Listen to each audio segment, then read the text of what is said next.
Hello, everyone. My name is Mike Moran. I'm the author of the Believers superhero novel trilogy. We are currently in the second book, and we're reading chapter 3 today. I'll share my screen so you can see what I'm talking about.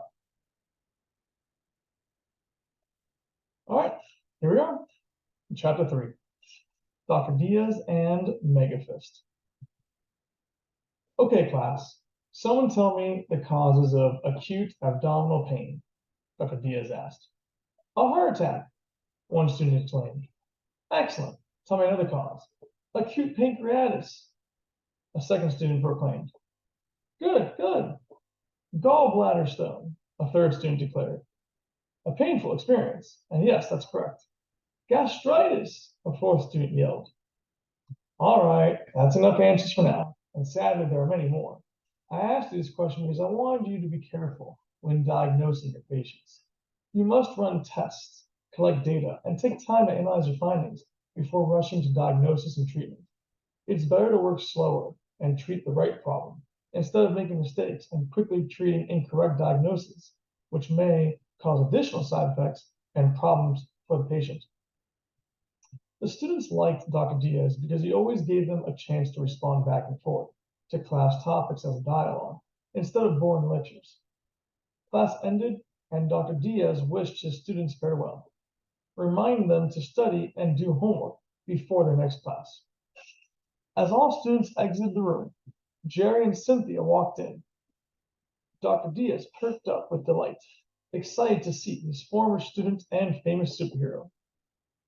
Cynthia and Jerry, what a pleasant surprise. I'm glad to see you both. You too, Doctor, Jerry affirmed. Cynthia gave the doctor a hug and said, I hope your new students are treating you as well as I did. Dr. Diaz chuckled and replied, They are trying, but you set the bar pretty high. Not all students can reach your standards. Thank you, Doctor. Cynthia returned the favor and then stepped aside, knowing that Jerry had a lot to discuss with Dr. Diaz. Jerry shook the doctor's hand and said, Thanks for seeing us on such short notice. No problem, Jerry. It's great seeing you again. And judging by your uniform, you're an official police officer now. How's the job treating you? It's going well. I'm learning a lot and working hard. The only thing is, this uniform feels clunky, especially with all the extra gear on my belt. They even gave me a gun, but I never plan on using it. I know, Jerry, a gun isn't your style. I much prefer your superpowers, and I can't wait to run tests and collect more data about you in the future. Sure thing, Doc. But right now, something new came up and I need your help. All right, Jerry. Tell me about it, and we'll see what I can do. Okay, Jerry replied. Then he took a deep breath and said, You know how I accidentally gave a few people my powers, right? Yes, of course. Kevin being the most dangerous of them all, the doctor sighed. Well, I had closer interactions with Kevin and others in the past, which is why they got my powers. But now I've been more careful around new people, and I thought it would never happen again. But I was wrong. Dr. Diaz looked nervous and asked, Did you accidentally give someone your powers again? Is this person dangerous? Not exactly, Cynthia chimed in. It's a 12-year-old girl, not dangerous, but she's a handful. What can she do? And how did she get powers? Dr. Diaz questioned in intrigue. She can change her eye colors freely and phase through objects and people. As for how she got powers, it had nothing to do with me. She said that she woke up one day with powers. But how is that possible, Doc? Could there be other people out there with powers too? Jerry asked with deep concern. Dr. Diaz paused for a moment and then began pacing around the room, muttering to himself. Cynthia nodded her head at Jerry, reassuring him that this was normal behavior for the doctor when confronted with something new and unusual. Eventually, Dr. Diaz returned to the conversation and said, I have a theory, if you wish to hear it. Jerry and Cynthia both nodded their heads and sat comfortably in student desks to listen. Being a good college professor, Dr. Diaz drew a large diagram on the whiteboard behind him. He drew two stick figures fighting inside a football stadium. Then he drew energy waves rising into the sky. Lastly, he drew a large arrow pointing at a globe. After finishing the drawing, he began to explain. Jerry and Kevin had an intense battle inside an open football stadium last year. Together, they emitted the same amount of energy as an atomic bomb. Fortunately, Jerry was able to successfully redirect this fatal energy out of the stadium and away from people. However, the energy did explode in the atmosphere, creating a fireworks effect that certainly looked pretty, but may have had other unknown consequences. My theory is that remnants of Jerry and Kevin's energy spread around the world, possibly giving other people powers. Jerry began realizing the repercussions of all this and stayed silent, thinking about how many people may emerge with powers and how they might change the world for better or worse. Cynthia knew Jerry felt guilty about the situation and said, "Don't blame yourself, Jerry. We both knew Kevin would never back down.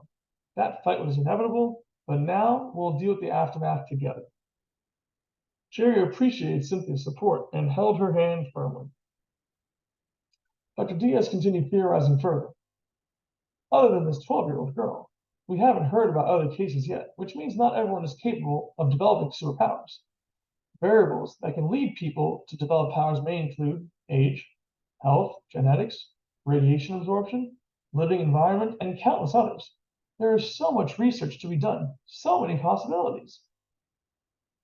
As Dr. Diaz swelled up with excitement, Jerry and Cynthia became more anxious. They dealt with Kevin, who had no training and killed people. Jerry also made mistakes and accidentally hurt people, but he trained a lot to learn from his mistakes.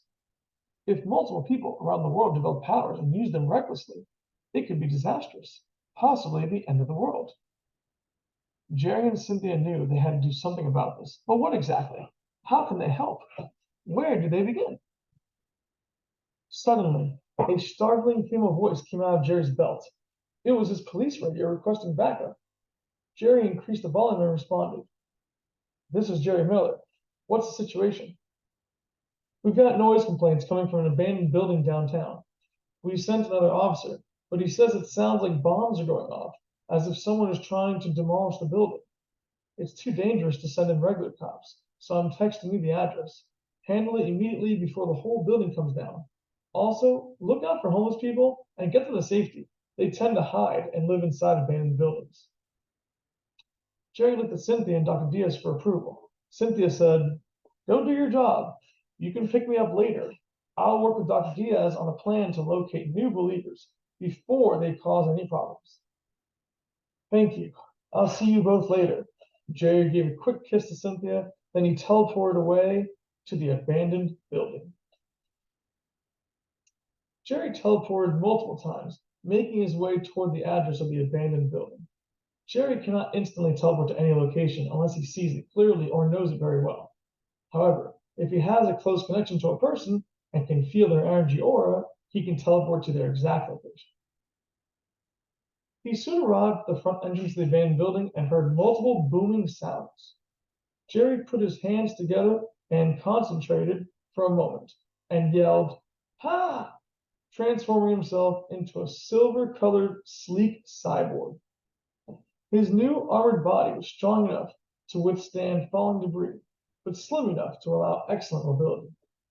He entered the abandoned building quietly and stayed close to the walls and corners, trying to be stealthy and sneak up on whoever was causing damage. Every time he heard a boom, the walls would shake and small bits of dust and debris would fall. At this rate, the whole building might come down soon. Jerry started running and yelling as loud as he could, telling people to get out of the building. A few homeless people ran out, but he could still sense two energy auras inside the building. One aura was small and weak, perhaps a homeless person hiding in fear. The other aura strong, vibrant, and full of excitement. Jerry followed the weak aura and eventually found a homeless woman hiding in the closet. Jerry begged her to trust him, but she wouldn't budge. Then a loud crash sounded right next to Jerry, and the woman screamed in terror. A huge fist slammed into Jerry and sent him flying through a wall. Half of the room collapsed, and the homeless woman ran out of the building terrified. Jerry climbed out of the debris and saw a young man in a construction worker's outfit, wearing orange and brown overalls, steel-toed boots, and a yellow hard hat. His most unique trait, however, was his right fist. It was meaty, muscular, and the size of a bowling ball. At this point, there was only one conclusion. This was another believer, someone with powers, superpowers, perhaps super strength.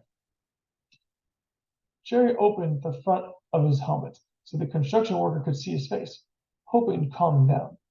Then Jerry announced, "I'm Jerry Miller, a cop and superhero. Who are you?" "My name is Megafist, and I guess I'm a superhero too." "Then why are you destroying this building? A hero doesn't do that." "I wanted to test my new powers. I worked in construction and knew this building was next on the demolition list, so I figured I'd show up a day early and have some fun." "Did you realize there were homeless people inside? You could have killed them." "So what?" Megafist retorted with attitude. "Those people should have been smart enough to run out when they felt the building shake. Plus, nobody's going to miss a bunch of homeless people anyway." Jerry clenched his fist with a bit of anger and said, "I don't know what you think you're doing here, but I need you to stop immediately." "Why would I stop now? The homeless people left, and I want to finish demolishing the building." Jerry was tensing up and losing his patience quickly. He put his hand up and said, "What you're doing is dangerous for us and people outside near this building. Stop and come with me to the police station now." "Sure thing, Jerry. I'll stop hitting the building and smash you instead." Megafist pulled his arm back and charged Jerry head on. Using his quick reflexes, Jerry dodged the attack and grabbed the guy's arm and slammed him down onto the ground, cracking the floor and bringing down more debris. Jerry began punching Megafist in the stomach, trying to knock his air out and disable him without hurting him too much. However, Megafist surprised Jerry by changing his right hand back to normal and making his left hand into a bowling ball fist. Then Megafist punched Jerry straight in the chest, knocking him upward 3 stories. Jerry crashed through floors and ceilings, breaking them apart and eventually landing on the half-destroyed roof. Jerry's armor had a huge dent in the chest, so he removed his armor completely, now realizing that he can't win against this guy with brute force. He closed his eyes for a moment, concentrated and turned himself invisible. Then he began navigating down broken staircases and floors, looking for Megafist. Thankfully, he wasn't hard to find. Megafist was yelling taunts and smashing doors and walls. Jerry snuck up behind Megafist and wrapped his arms and legs around his body. Megafist became so enraged, trying to slam Jerry into walls and make him let go. But Megafist only had super strength in his hands, not the rest of his body. Jerry endured a few wall hits while charging his hands with lots of energy. Then he grabbed Megafist's chest and blasted him with jolts of electricity. Megafist's body shook violently, like a seizure, until he fell to his knees and passed out. Megafist's clothes and chest smelled like burnt rubber, but he was alive and breathing.